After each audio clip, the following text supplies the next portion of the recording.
Hi guys, welcome to our channel. Boti curry ఎలా చేయాలో చూద్దాం. ఫస్ట్ బోటీని క్లీన్ చేసుకోవాలి. ఫస్ట్ బోటీలో ఉన్న ఈ బొంతని వేడి వాటర్లో నానబెడితే ఇలా ఈజీగా వస్తుంది. దాని మీద ఉన్న పొట్టు క్లీన్ చేసుకోవాలి. వేడి వాటర్ అవి.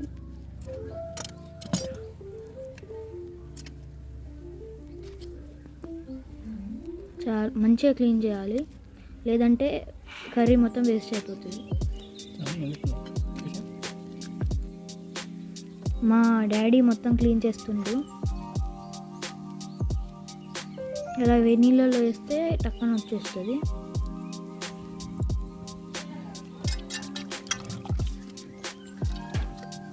మంచిగా క్లీన్ చేసుకోవాలి చాక్తోని. ఇలా అంటే దాని మీద ఉన్న వేస్టేజ్ అంతా ఉత్తిగానే వస్తుంది. తర్వాత ఈ బొంత ఇది ఉంటుంది కదా, దీన్ని మంచిగా చిన్న చిన్న పీసుల్లాగా కట్ చేసుకోవాలి. ఇలా పీట పెట్టుకొని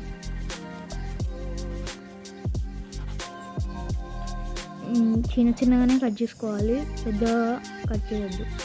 మనం ఇందాక క్లీన్ చేసింది కూడా దాని మీద ఉన్నది ఏదైనా ఉంటే క్లీన్ చేసేసుకోవాలి, మళ్ళీ కట్ చేయాలి చిన్న చిన్నగా.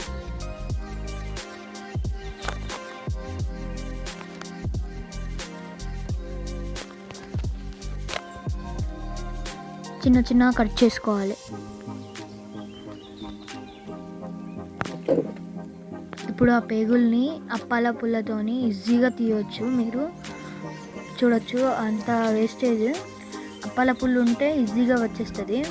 మీరు చీపిరి పుల్ల వాడినా ఏం కాదు. ఇది ఒక మంచి టిప్. చూడండి, అట్లా అని రివర్స్ తీసి క్లీన్ చేసేస్తే అయిపోతుంది.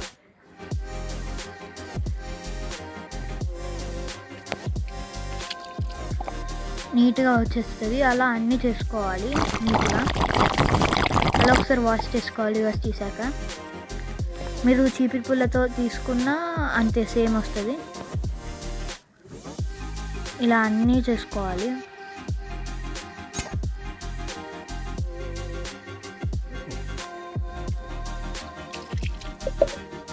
నీట్గా క్లీన్ చేసుకోకపోతే కర్రీ మొత్తం పాడవుతుంది. నీట్గా చేసుకోవాలి.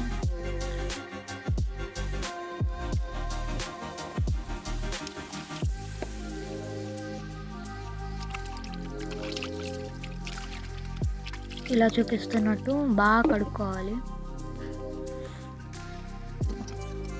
ఇప్పుడు అవన్నీ మనం ఇళ్ళపీటతో కట్ చేస్తే అవి చాక్తో కట్ చేసినా ఎట్లా కట్ చేసినా ఇది ఇలా రావు. అందుకనే ఇది ఒక మంచి టిప్. కత్తెరతోనే ఈజీగా కట్ అవుతాయి. కత్తెరతో కట్ చేసుకుంటే ఈజీ అవుతుంది. మీరు ఇళ్ళపీటతోని లేదంటే ఏదైనా చాక్తో చేద్దామనుకుంటే అది జారిపోతూ ఉంటుంది. అందుకనే ఈ కత్తెరతోనైతే ఈజీగా అయిపోతుంది. ఇలా ఒకసారి రెండు రెండు పెట్టుకొని కట్ చేసుకుంటే ఈజీగా అవుతుంది.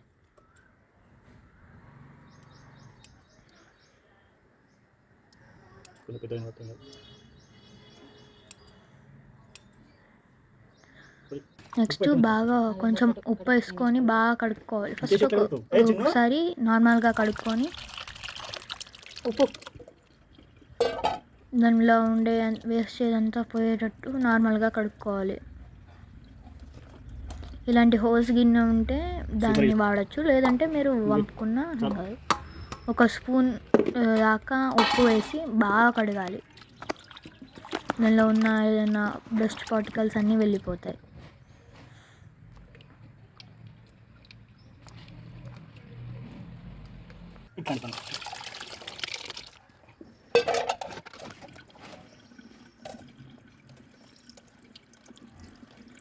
ఇలా నీట్గా కడుక్కోవాలి, అంతే.